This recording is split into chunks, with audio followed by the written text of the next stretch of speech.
ঝিনাইদহে nitrate বিষক্রিয়ায় ৩টি গরুর মৃত্যু। সুলতান আল এনামের তথ্যচিত্রে দেখুন বিস্তারিত। ৩টি গরুই ছিল তাদের শেষ সম্বল। গরু ৩টি হারিয়ে স্ত্রী শাহনাজ পারভিন ও রুবেল মুন্সি পাগল প্রায়।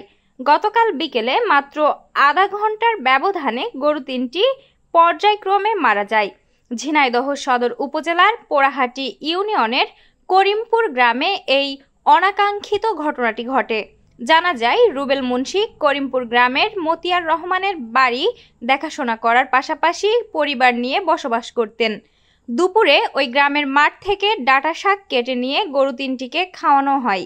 তার কিছু সময় পরই গরুগুলো কাঁপতে কাঁপতে একের পর এক মারা যায়। বিষয়টি জানতে পেরে প্রতিবেশীরাও ছুটে আসে এবং তাদের মাঝেও আহাজারি করতে দেখা যায়। এ বিষয়ে সমাজের বিত্তবানদের প্রতি অনুরোধ করে পাশে দাঁড়ানোর দাবি করেন স্থানীয় ও ভুক্তভোগীরা। ভুক্তভোগী রুবেল মুন্সি বলেন, মাঠ থেকে ডাঁটার শাক খাওয়ানোর ফলে গরু ৩টির চোখের সামনে মারা গেল। নিজেরা কম খেয়ে গরুর খাবার খাওয়িয়েছি, আজ আমার আর কিছুই নেই। এই ব্যাপারে উপজেলা প্রাণী সম্পদ অফিসার ডাক্তার মনোজিৎ কুমার মণ্ডল জানান, মৃত্যুর সংবাদ পেয়ে আমি ঘটনাস্থল পরিদর্শন করেছি। গরু ৩টির দাম প্রায় ৬ লক্ষ টাকা।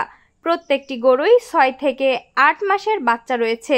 বৃষ্টির পানি পেয়ে ডাঁটা শাকের যে কচি পাতা হয়েছে তা খাওয়ানোর ফলে নাইট্রেট বিষক্রিয়ার সৃষ্টি হয়েছে, যার কারণে এ দুর্ঘটনা ঘটেছে।